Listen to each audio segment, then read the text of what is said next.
ஏன் கவின் இந்த வேலை இந்த இன்டர்வியூ தேவையான நாளைக்கு காலையில் ஷூட்டிங் வேற போனோம், அந்த பொண்ணு வேற முடிக்க மாட்டேங்குது அப்படின்னு பசிக்குது கவி. அதான் தண்ணி கூட கொடுக்க தண்ணியா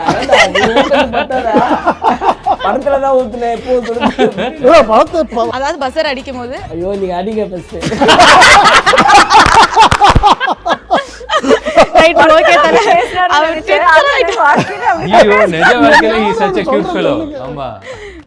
ஓகே டன்.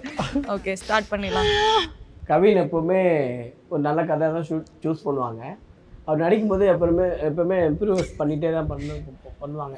அது எதிரில் இருக்கிற ஆர்டிஸ்ட்டுக்கும் நிறைய பக்காவும் சொல்லி கொடுத்து அது ஒரு கம்ஃபர்ட் ஜோன் மாதிரி பண்ணிக்குவாங்க.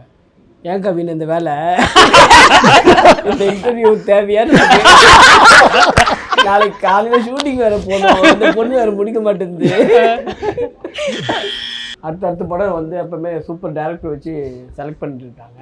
ஃபியூச்சர் நல்லா இருக்கும், அவருக்கு இன்னும் பயங்கரமாக இருக்கும். கவினை பசிக்குது கவி. அதான் தண்ணி கூட கொடுக்க தண்ணியா படத்துலதான் ஊத்துனேன் எப்போ படத்தை தண்ணி குளிர்ச்சி. நீங்க அது எனக்கு மட்டும் இல்ல, வீட்டுல போய் காலில் வந்து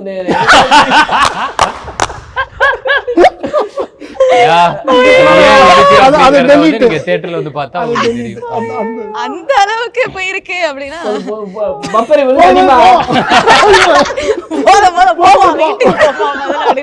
ஓகே சூப்பர் ஸ்பான்டேனியஸா விளையாடுங்க. வேற அவர் இந்த மாதிரி ஒரு 70 இன்டர்வியூ கொடுத்திருப்பாரு பாவம். இதெல்லாம் ட்ரெயின் ஆகி ரெடி பண்ணி தான் அமைச்சிருக்காங்க. அப்படியே ஜாலியா பேச வேண்டியது. அது நிஜமாவே பசிக்குது அவருக்கு. அவர் சொன்னது கண்டென்ட் கிடையாது, அது பசி பாவம். நான் ஷார்ப்பா 8:30க்கு வரணும்னு சொன்னதால 8:30க்கு வந்துட்டாரு. ஓகே பரமபதத்துல சுத்தி வருவோம்ல, அப்படிதான் வந்தேன் நான். எத்தனை யூட்டன் போட்டேன். என்னன்னா மேப் போட்டுட்டு இன்டர்நெட் ஆஃப் பண்ணிட்டு இருக்காரு. அதனால ஒரு இல்ல வந்துட்டோம் வரவே இல்லையேன்னு சொல்லிட்டு அங்கேயே அப்படியே சுத்தி யாழ்ப்பாணத்துக்கு வந்திருக்கோன்னு கேக்குறாரு.